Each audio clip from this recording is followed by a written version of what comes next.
Divine sign దైవ సంకేతం బుధవారం సెప్టెంబర్ 25, 2025 దేవుని నుండి ఒక సూచన. లేవియాకాండము 26:11 నా మందిరమును మీ మధ్య ఉంచెదను, మీ యందు నా మనస్సు అసహ్యపడదు. ఈనాటి దైవాంశము నా మందిరమును మీ మధ్య. లూకా 1:37 దేవుడు చెప్పిన ఏ మాట అయినను నిరర్ధకము కానేరదని ఆమెతో చెప్పెను. 2009 సంవత్సరంలో దేవుడు నాకు అనుగ్రహించిన వాగ్దానము నా మందిరమును మీ మధ్య ఉంచేదను, మీ యందు నా మనస్సు అసహ్యపడదు అని. వాగ్దానమును చదువుకోగానే నాలో నేను నవ్వుకున్నాను.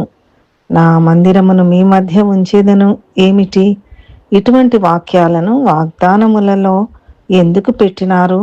ఇది సాధ్యము కాని విషయం కదా అని భావించాను.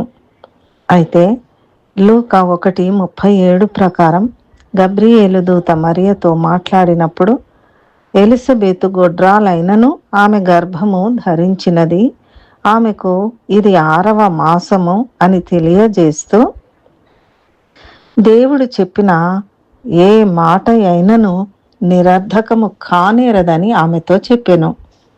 అదేవిధంగా మార్కు 10:27 మరియు మత్తయి 19:26లలో యేసు తన శిష్యులతో మాట్లాడుతూ వారిని చూచి ఇది మనుష్యులకు అసాధ్యమే గాని దేవునికి సమస్తమును సాధ్యమని చెప్పెను. అదేవిధంగా యేసు దయ్యము పట్టిన చిన్నవాని తండ్రితో మార్కు 9:23లో యేసు నమ్ముట మీ వలననైతే నమ్మువానికి సమస్తమును సాధ్యమే అని అతనితో చెప్పాడు.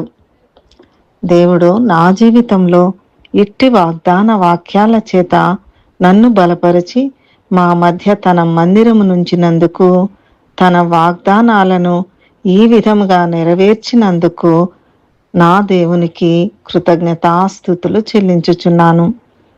హెజ్కేలు 37:27లో నా మందిరము వారికి పైగా నుండును, నేను వారి దేవుడనయ్యుందును, వారు నా జనులయ్యుందురు అని వ్రాయబడి ఉంది.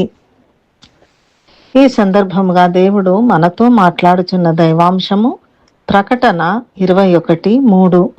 అప్పుడు ఇదిగో దేవుని నివాసము మనుష్యులతో కూడా ఉన్నది, ఆయన వారితో కాపురముండును, వారాయన ప్రజలయ్యుందురు, దేవుడు తానే వారికి దేవుడయ్యుండి వారికి తోడై ఉండును. దేవుడు మనల దీవించి తన మందిరమును మన మధ్య నుంచి మన దేవుడై మనకు తన కృపను అనుగ్రహించుచున్నందును బట్టి ఆయనకు స్తోత్రములు. ప్రార్థన.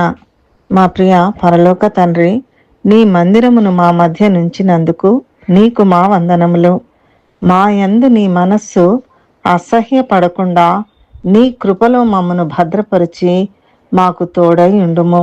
యేసు నామములో ప్రార్థిస్తున్నాము తండ్రి, ఆమెన్.